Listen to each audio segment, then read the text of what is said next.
Estamos começando agora a Torá desde o Bereshit, e a frase inicial, existem centenas e centenas de explicações e de histórias só sobre a primeira frase da Torá. Bereshit bara Elokim et hashamayim vetaretz. E a pergunta é, como que eu traduzo essa frase? A tradução conhecida é, no início, Deus criou o céu e a terra. Só que essa não é a tradução literal, ao pé da letra. A tradução literal seria, no início, vírgula, criou Deus, vírgula, o céu e a terra. Se eu falo dessa forma, o que acontece? Isso deixa aberto para dúvidas. No início, criou Deus. Opa, então alguém criou Deus. Alguém criou Deus. Deveria estar escrito no começo, no início, Deus criou o céu e a terra. Mas a Torá descreve Bereshit bara Elokim. No início, alguém criou Deus, o céu e a terra. E a pergunta é, por que realmente a Torá descreve dessa forma? Por que a Torá descreve a primeira frase, que quer falar que Deus criou o mundo, o céu e a terra, já deixa aberto para dúvidas, e para você ser um herege, e para você falar que tem alguém que criou Deus, e depois criou o céu e a terra. Na verdade, essa pergunta e essa tradução tem mais de 2.200 anos, que isso é baseado na primeira tradução da Torá, que é uma história muito interessante, que eu gostaria de contar com todos os detalhes. É uma história conhecida como o Septuaginta, ou como a versão dos 70, que é a tradução da Torá ao grego. A primeira tradução da Torá, fora do hebraico, foi ao grego. E isso foi na época do rei Ptolomeu, que era o rei do Egito, que ele viveu entre o ano 287 antes da Era Comum e o ano 47, quer dizer, 2.200 anos atrás. E ele era um homem muito erudito. Em hebraico chamam ele de Talmai HaMelech. E ele gostava muito da leitura. E ele tinha muitos e muitos livros, centenas e centenas de livros. Dizem que ele tinha 995 livros. E ele falou para os seus súditos, eu preciso de mais 5 livros para completar 1000 livros da minha biblioteca. E falaram para ele, olha, os judeus, eles têm um Pentateuco, eles têm mais 5 livros que pode completar a sua biblioteca, você não tem nenhum livro judaico. E na verdade o que ele queria aqui não era simplesmente completar a biblioteca, mas ele queria um livro que desse um prazer máximo da sabedoria, do conhecimento, da cultura. E os ministros dele falaram para ele, olha, o único livro, a única religião, a única leitura que vai te dar realmente um prazer verdadeiro é a leitura da Torá, da Bíblia judaica. Não existia Bíblia, quer dizer, da leitura da Torá, dos judeus. E ele ficou, assim, muito entusiasmado, e ele não sabia como fazer, porque não tinha tradução da Torá em nenhum idioma. Então ele pegou seus mensageiros, e ele enviou eles para Jerusalém. Isso era na época do segundo Beit HaMikdash em Jerusalém. E ele mandou uma mensagem para o Kohen Gadol, para o sumo sacerdote. E ele falou, por favor, envie para cá, para Alessandria, sábios que falam não só hebraico, mas que podem traduzir a Torá para mim, para o grego, e eu vou pagar para eles muito bem. Eu vou dar para eles muito dinheiro, não se preocupe em relação a isso. E daí, na verdade, ele não queria só o Pentateuco, ele não queria só os 5 livros da Torá, ele queria a tradução dos 24 livros do Tanakh, da Torá, Neviim e Ketuvim, da Torá escrita. E eu vou ter um grande prazer disso. Então ele mandou essa carta para o Kohen Gadol em Jerusalém, e o Kohen Gadol aceitou o convite, porque ele fez de uma forma muito educada. Imagina, os judeus, qualquer rei que mandava uma carta, um mensageiro, era para guerra, era para atacar, para conquistar, para assimilar os judeus. E aqui, uma vez que um rei ele manda uma carta com honra, pedindo educadamente e ainda iria pagar muito bem para que ele enviasse esses sábios para Alessandria. O Kohen Gadol, ele selecionou 72 sábios. 6 sábios de cada uma das 12 tribos. 72 Chachamim. E enviou eles para Alessandria. Quando o rei viu que eles estavam chegando, ele preparou um banquete, preparou o palácio e deu muito kavod, muita honra para esses sábios quando eles chegaram. E na verdade, quando que os sábios se aproximaram da Alessandria, ele abandonou todos os seus afazeres e focou tudo para receber e conversar com esses Chachamim. Que na verdade não era o costumeiro dele, ele era uma pessoa que, mesmo que viesse um ministro, um príncipe para se encontrar com esse rei, Ptolomeu precisava ficar de quarentena, esperando 2 semanas, 1 mês para se encontrar com ele. E aqui ele largou tudo e foi diretamente receber esses Chachamim. Quando eles entraram, ele pediu, pode me mostrar um pouquinho dos seus livros sagrados? E eles vieram e trouxeram pergaminhos escritos com uma letra de ouro, quer dizer, uma tinta dourada, muito bem costurado, muito bem caprichado, e virou um pergaminho, virou um Sefer Torah, na verdade, bem longo, e é isso que eles apresentaram para o rei. Óbvio que isso aqui não era o Sefer Torah original, porque eles não poderiam desprezar a Torá e trazer assim, e deixar na mão de um rei gentil, mas estava caprichado, e para ele não fazia diferença se era no preto ou se era no dourado. Dourado para ele mais bonito ainda. Naquela hora, o rei ele ficou tão emocionado, ele se levantou, deitou no chão e se curvou para os Chachamim 7 vezes. Ele estava tão emocionado, tão feliz, que lágrimas caíam dos seus olhos. Ele falou: vocês causaram para mim um prazer, um deleite enorme. E eu tenho que agradecer para vocês que vocês vieram até aqui. Principalmente eu tenho que agradecer ao Kohen Gadol, o sumo sacerdote, que realmente enviou vocês até aqui. E mais ainda eu preciso agradecer para Deus celestial, grandioso, que a sua sabedoria está escrito nesses pergaminhos aqui.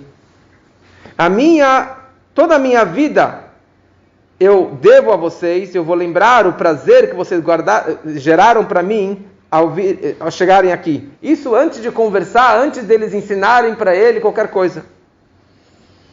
Primeira coisa, eu quero fazer uma refeição com vocês. Então ele contratou um catering kasher lá na Alessandria, e ele fez uma festa, e todos os ministros e os príncipes e todas as pessoas importantes do reinado vieram e participaram dessa festa durante 7 dias. E cada dia ele chamava um desses 72 sábios para que fizessem um discurso, apresentando um pouquinho da Torá, da sabedoria divina. E conversando com cada um deles, ele queria realmente ter certeza que todos esses que estavam aqui eram do nível de conhecimento divino. E ele curtiu muito, e no 7º dia, ele deu para cada um desses sábios um saco de ouro, bem caprichado, e um escravo, um servo para servir cada um deles.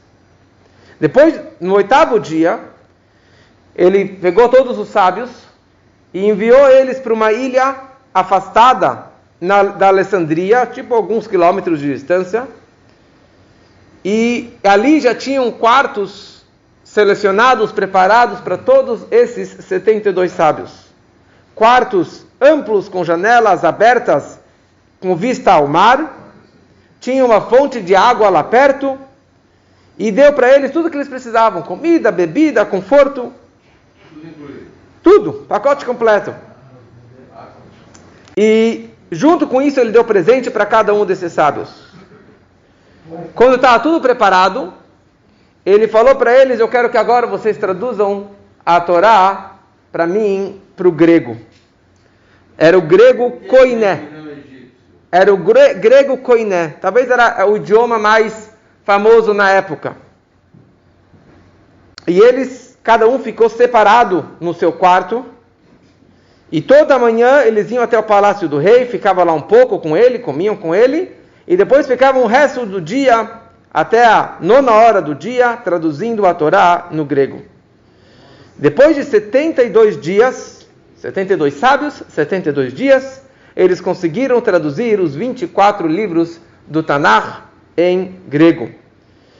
Só que o rei estava impaciente, ele não aguentava esperar 72 dias até acabar a tradução. Então todo dia, quando eles traduziam um pergaminho, então eles mandavam esse pergaminho diariamente para que o rei começasse já a ler e estava realmente muito empolgado com essa tradução. Quando acabou os 72 dias, então um dos secretários do rei, dos ministros, começou a ler perante todos a tradução e o rei ficou muito empolgado. E daí um dos Chachamim se levantou e abençoou o rei. E ele pediu para ele o seguinte: nós traduzimos a Torá para Vossa Majestade no grego, mas uma condição, nós pedimos que essa tradução continue desta forma, sem nenhuma mudança, para sempre. E o rei imediatamente concordou e fez um decreto assinado, carimbado, que ninguém tem o direito de acrescentar ou de diminuir ou de modificar ou de prejudicar nada, nenhuma letra, nenhuma vírgula de todos esses livros. E aqui, na verdade, nós vemos, primeira coisa, o grande milagre. Cada um ficou num outro aposento, numa outra sala, sem interfone, sem comunicação, sem WhatsApp. Como que você traduziu essa palavra? Né? Como você traduziu essa frase? E todos os 72 traduziram exatamente, palavra por palavra, letra por letra, igualzinho. E a pergunta é como?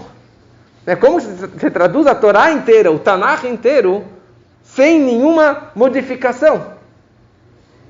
E aqui, na verdade, foi o grande milagre que Deus colocou na cabeça deles, essa profecia, para que todos traduzissem da mesma forma.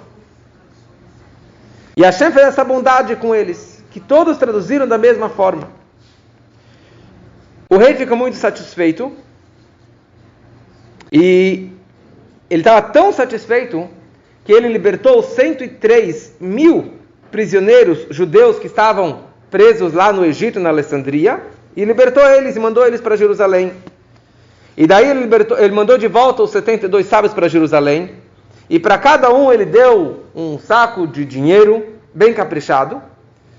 E para o templo sagrado, para o Beit HaMikdash, ele mandou uma mesa de ouro muito pesada, ouro maciço. E em cima, no tampo da mesa, tinha um desenho de Jerusalém, do Egito, com o rio Nilus, com seus riozinhos. Isso ele mandou de presente para o Beit HaMikdash.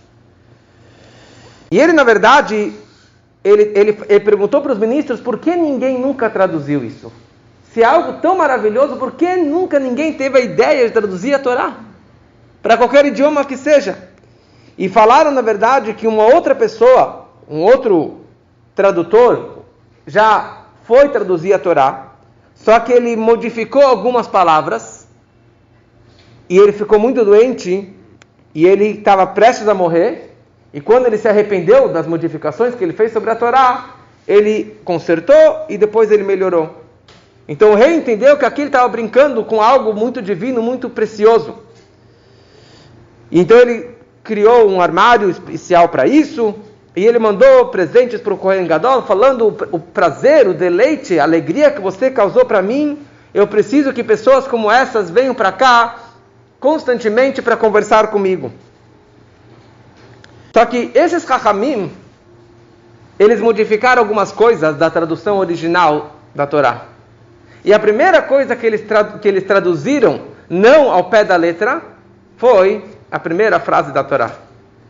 Eles traduziram ao grego, no início, Deus criou o céu e a terra. Ao invés de escrever no início, criou Deus, eles traduziram no início, Deus criou o céu e a terra, para não gerar dúvidas, para não ter problemas mais para frente. A pergunta é, por que Deus realmente escreveu na Torá dessa forma? Então, uma das explicações, isso, Deus estava passando para a gente uma mensagem de humildade. Como que nós realmente precisamos ser humildes? E Deus poderia aparecer como a primeira palavra da Torá. Deus criou o mundo. Deus criou o céu e a terra. Não, Deus falou, não precisa aparecer em primeiro lugar, nem em segundo. Bereshit, bara, Elohim. No meio da frase vai aparecer o meu nome. Isso é uma mensagem para nós também. Como que a gente não precisa estar realmente na fachada, nosso nome, e aparecer para todo mundo, mesmo que você fez algo enorme, você criou o mundo. Mas você não precisa ficar em primeiro lugar, você não precisa realmente ficar se mostrando para todos. E o interessante é o seguinte, que essa tradução, que é chamada de Septuaginta, é a primeira versão da Bíblia hebraica, ok? Isso eu estou lendo aqui no Wikipedia. E a tradução mais antiga, e o mais interessante é que essa, na verdade, é a base do Velho Testamento. E não somente do Velho Testamento, de todas as traduções da Bíblia que existem em todas as religiões, a base delas é nessa tradução que foi feita pelos Chachamim nessa Septuaginta. Algumas religiões, algumas linhas modificaram palavras, outras mantiveram o original. Teve um rei da Alexandria, o Filon da Alexandria, que ele realmente se inspirou muito nessa tradução e ele manteve essa tradução, e não somente os 5 livros, mas os 24 livros da Torá. Mas só é interessante que a gente vê aqui claramente o que aconteceu com o Velho Testamento, que não é exatamente a tradução da Torá, é porque eles já modificaram. Mas a base, se eles mantivessem o original mesmo, seria exatamente a tradução da Torá feita pelos nossos Chachamim com a autorização do sumo sacerdote. Então só isso aqui é um pouquinho interessante, a história da tradução da Torá original.